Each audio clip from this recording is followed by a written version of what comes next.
It is Sunday, the day of rest, but not for the curmudgeon cook. It's time to make bread. So I got all the stuff out here to get it going. First thing I'm gonna do is get the yeast started. So part of the process for this is getting 4 cups of water to about 103 to 105 degrees, and you just kind of dump that into the mixer, as I'm doing. And so I have my yeast measured out, and I have a little bit of sugar. And so what we do is we start the mixer, get it going. Not a very fast rate. This is the lowest speed right now. Start sprinkling the yeast in, and let that kind of get blended into the water nice and evenly. You don't want it clumping. Just let it go in there, a little at a time. Alright, looks good. It's about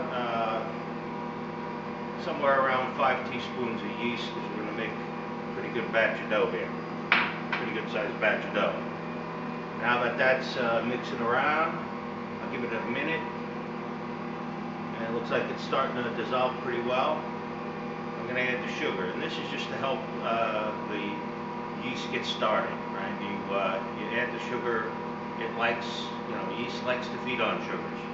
So just kind of put that in just like you put the yeast in. Get that mixing for a while, and it's now it looks like a kind of a murky tan color. And I'll take a little video of it to add into it here. Oh, that's a picture, not a video. There we go. And you can see what it looks like as it's mixing. And you let this go for somewhere around 5 minutes or so. Let it mix up, and then stop it and just leave it alone. And come back in about 10 minutes, and we'll stop the video now and come back in 10 minutes, and I'll show you what the yeast looks like as it's starting to bloom, if you will. You'll see it actually moving inside the mixer bowl. All right, so we'll be back. All right, we're back. So in a few minutes that we were gone, the yeast started changing.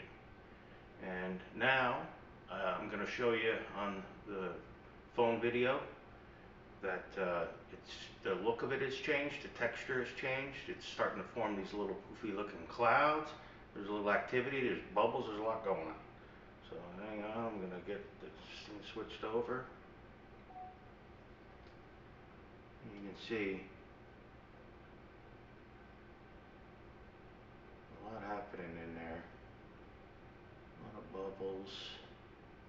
It's kind of hard to tell. I think you can see the bubbles there. And it's just getting kind of cloudy looking. It looks like it's thickening up.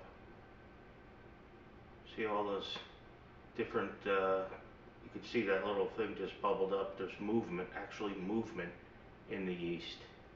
And that's the yeast attacking the sugar and doing its thing. And that's what we want. A nice active batch of yeast before we get started here. If you make yeast, add yeast to your water and it doesn't do this, start again. Because you got nothing. You're gonna have a weird batch of dough that's not gonna rise much, if anything at all. It's just gonna be hard. So this is probably the most important step, is get the yeast going the right way. Trust me, I know I've screwed up a few batches. What are you gonna do? Anyway, now that we got this going, we're gonna talk about all the ingredients that are gonna go into this bread, because it's not just flour. There's a lot of other things. And I've touched on this before with the calzone bread, and my apologies that I didn't do enough discussion about construction of the calzones, but you're getting what you paid for. No, just kidding. I'll work on that. I gotta work on the cooking. All right. Item number 1, the 00 flour. This is probably one of the best flours that's pretty much in the world. Caputo flour from Italy. 00 meaning double zero is the finest. There's a triple zero, but no need to go that crazy. This is good stuff. 2.2 pound packages. I buy them 10 at a time, and I go through them. Diastatic malt flour. This changes a little bit of the enzyme action in the dough when it's cooking, and gives you a little bit better of a crust and a crunch. And semolina flour, durum wheat. This is, if you're going to make Italian bread, you need to add this. It gives you a texture that you're not going to get from just, the white flour. This is a yellowish flour. I do about 3 to 4 cups of white flour, probably more along the lines of 4, and 2 to 3 cups of this semolina flour, and a small amount of the diastatic malt powder, because that, you don't need a lot of that. But we get it all mixed up in the bowl, and then we start adding it a little at a time, which we're going to do right now. So let's get going with that. So it's not scientific measurements either. I'm not weighing them on a scale. I've got a 1 cup measuring cup, and I'm just kind of rough measure it in there. 1, 2,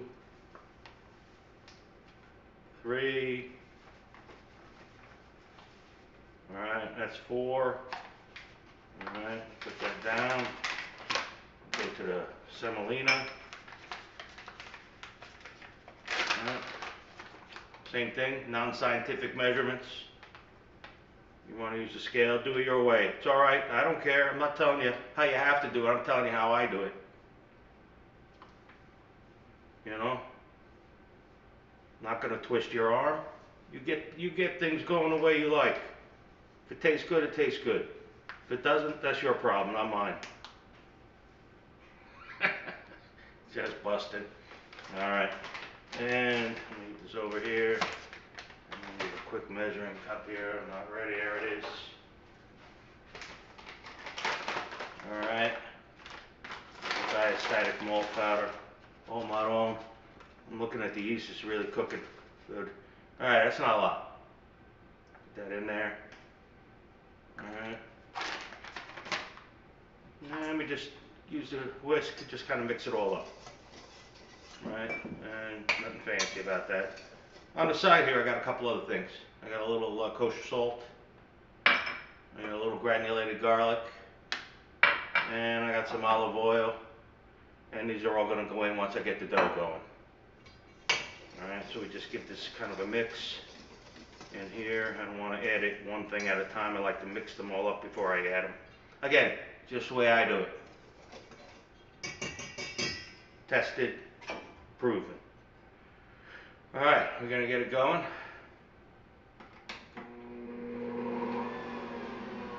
Get that yeast mixing a little bit. Alright.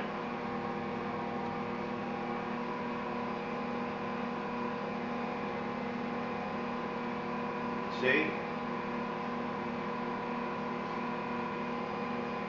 Alright.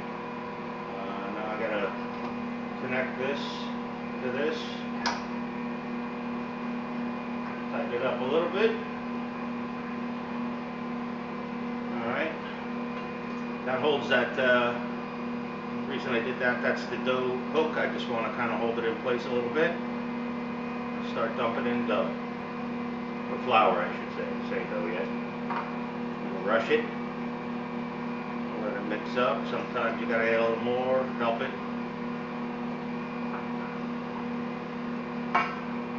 Now what's gonna happen here, eventually the flour I got in this bowl, we're gonna run out.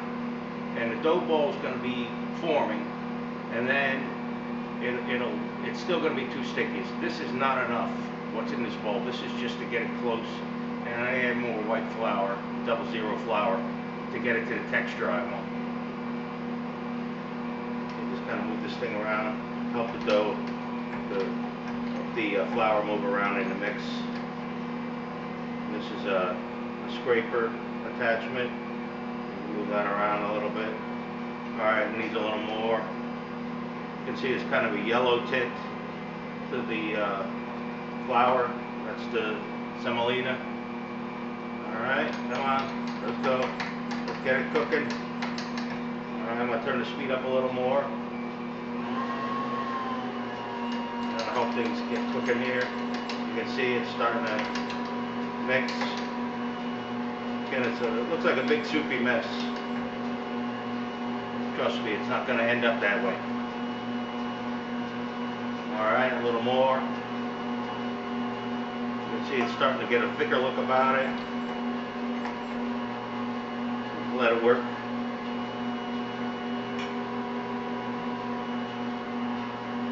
What happens is eventually it all just kind of starts grabbing on to itself and forms. It's moving pretty good.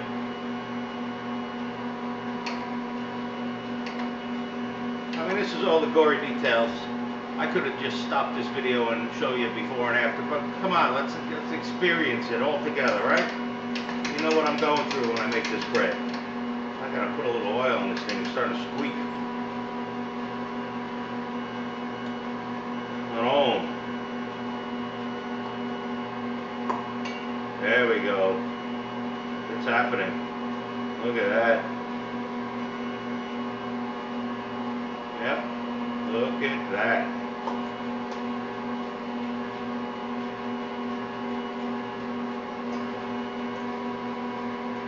Beautiful. See? Look at it. It's forming around the dough hook. Still kind of soupy. That's alright. Just to be expected. Now it's getting thicker and thicker. Getting all bonded together. Oh yeah. Don't worry, you're going to be able to see this. You're going to look at this other video from my phone.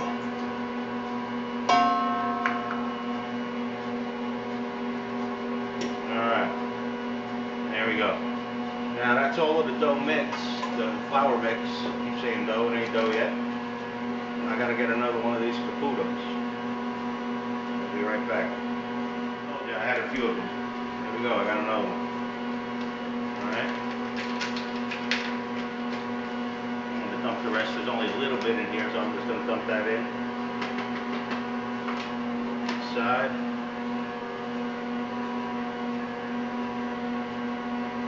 See, now it's starting to look like something, right? So what I'm going to do, open up this new bag of flour, right? And again, non-scientific measurements. I'm going to do this how I'm going to do it. You do it how you do it. Just adding some more in there and let it just start mixing. And you'll see it starts to look different. It's starting to grab, it's starting to stretch. Elasticity is forming. Nice. That's a big word. Just kidding. Alright. See? And eventually it's going to form this ball. There's going to be nothing on the side of the mixing bowl. It's going to be all clean. It's going to be all part of the dough ball.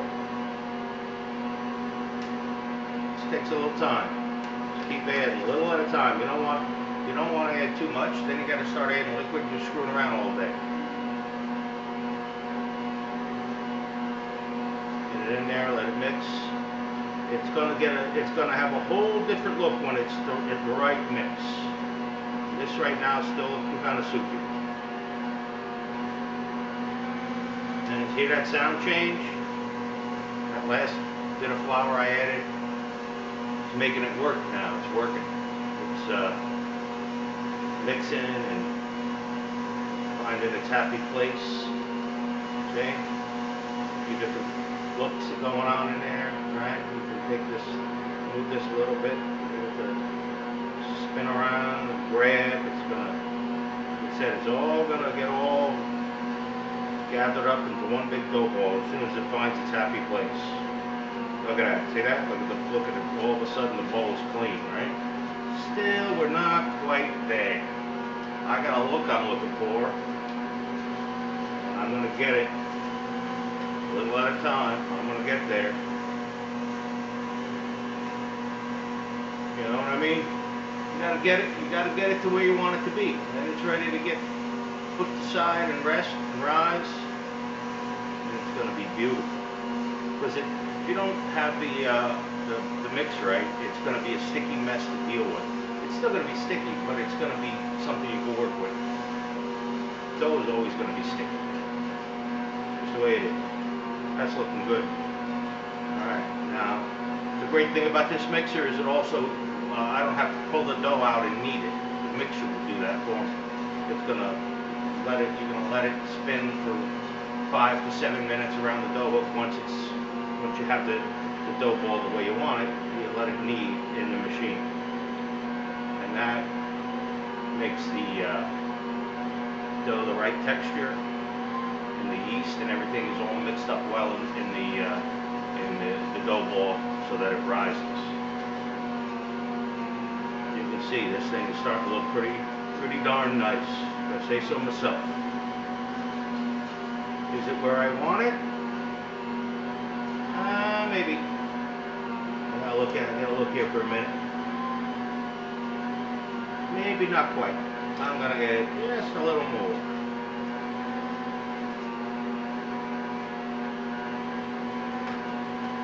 That's good. There we go. Now, help it.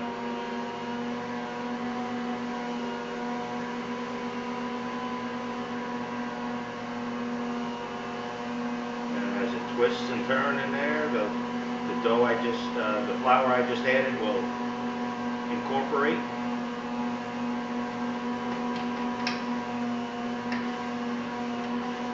And this mixer is pretty good because you can help it. You're not stuck with the way my KitchenAid worked. Didn't have these kind of abilities.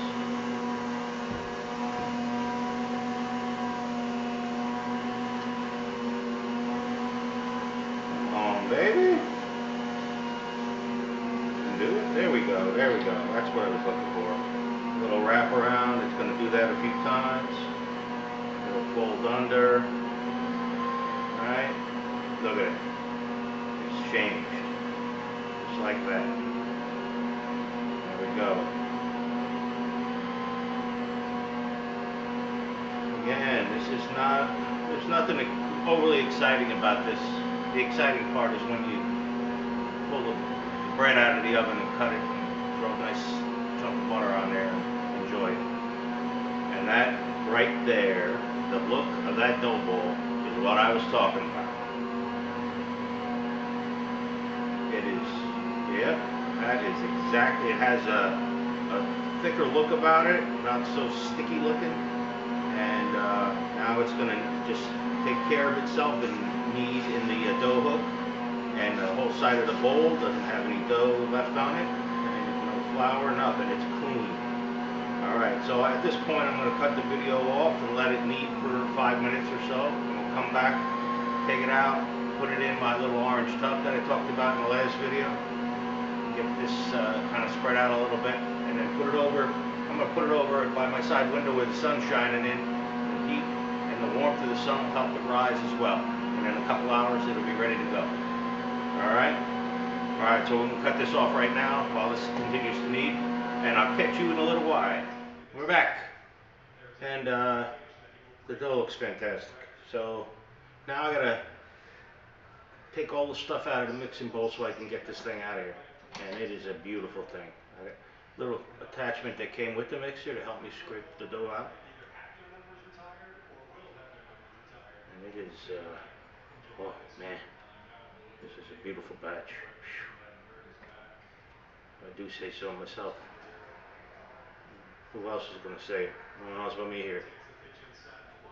Alright.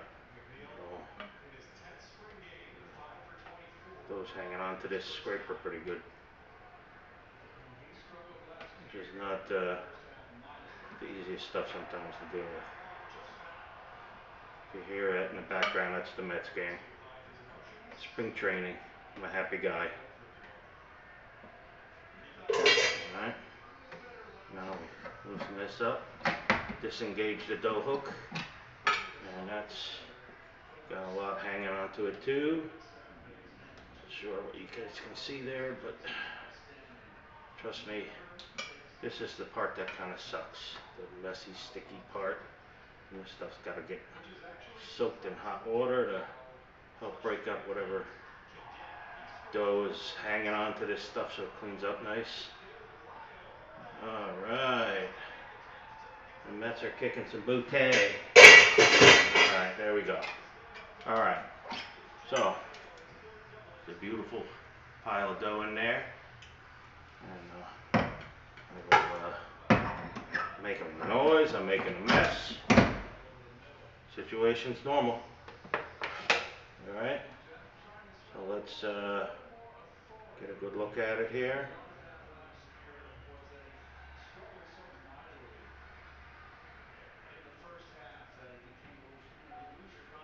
So there we go. This is a very beautiful thing, and it is ready to rest, and it's soon to be home in my orange tub. So I'm going to turn this video off and scrape it out of there and lay it down, and then we'll put it into the sun. And then I got other things to do while this is resting, like have a beer and watch some of the Mets game. And we'll be back in a little while, 2-3 hours. I'll start the video back up again, and we'll get it going. There isn't any need for you to watch me scraping this into the tub. I just wanted to show you everything how I'm getting in the tub. All right, so there's the dough ball in the tub, and we're gonna put the lid on it and go put it in the warm sun. All right, it's about 3.5 hours later, and the dough has risen beautifully.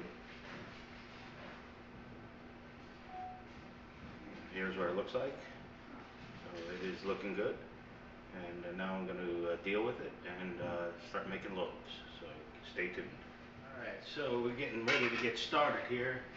My head's a little cut off in the video because I want you to kind of see what I'm doing at the table. I am here. So I got a couple of loaf pans, which I'm going to spray real quick. All right.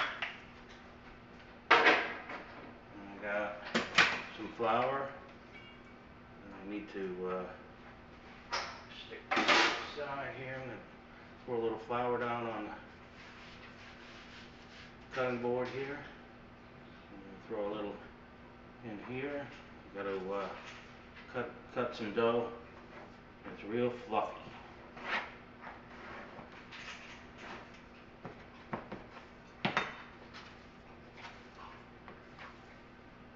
Oh yeah.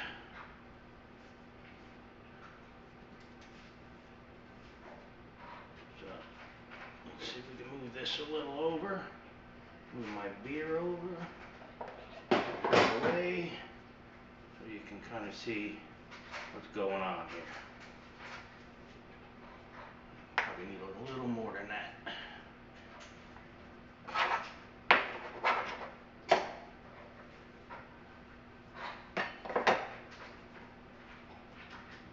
More flour on there. I'm gonna give it just a quick knead. Don't need much of that. Alright. Again, we got the loaf pans here, and for this, to make loaves, you just gotta kind of shape it and then just jam it in there. And then I got a little egg wash here in this little bowl, and I'm gonna basically paint that egg wash on the top of these two loaves, and that gives it that nice golden brown color. I'm gonna cut another one out.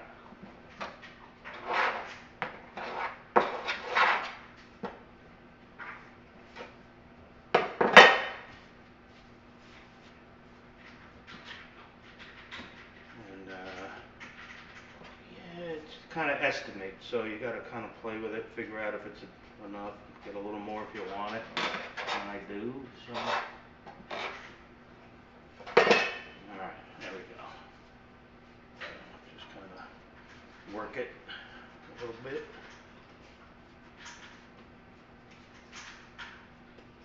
Very nice. Alright, just push that in. Really the goal here is to just fill the pan like that.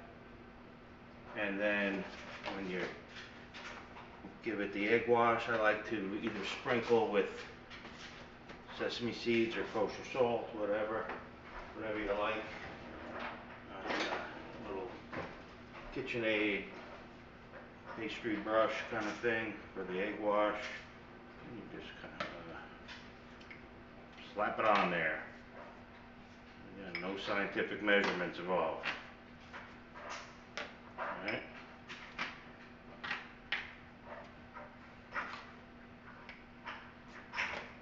Just give it a good paint job of the egg, scrambled egg.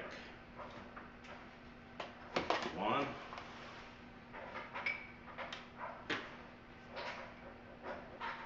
And working number two here. What's nice about the foil loaf pan is that you're going to get a nice doneness on the sides too.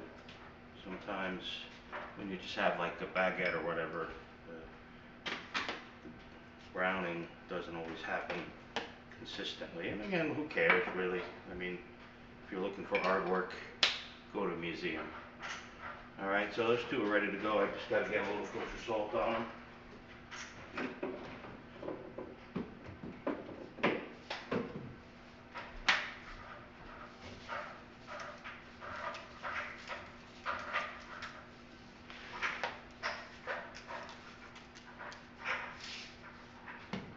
Alright, and then I'm going to stick them in the oven at 400. Now, I couldn't tell you how long, because I'm not sure. I just, when they look right, they're done. That's it. Alright, now I'm going to make something a little different. I got enough dough to do a few different things. And I'm going to take a piece of dough and pull it out of there.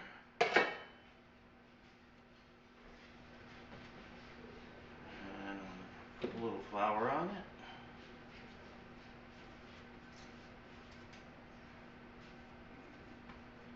And this one, I'm just going to make a kind of a round loaf, which is pretty nice when they come out right. Because it looks kind of flat now, but it'll rise as it's cooking. And again, I'm going to give it an egg wash as well. This one I'll put sesame seeds on since I have them.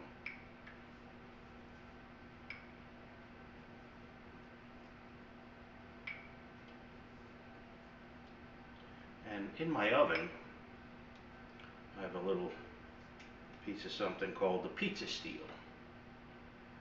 And it is just a hunk of metal. But what it does is it sits in there and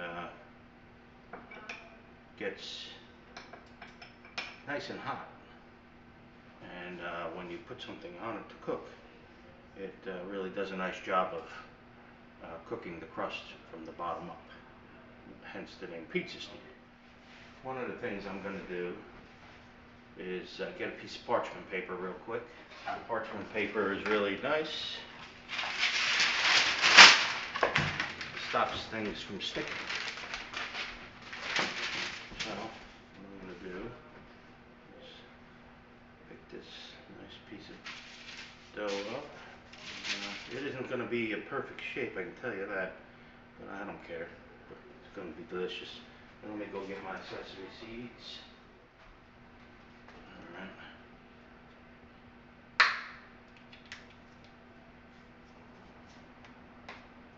Just sprinkle them all around up there.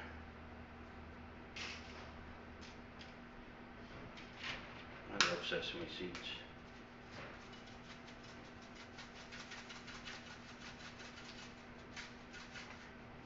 Now, one more toy of mine.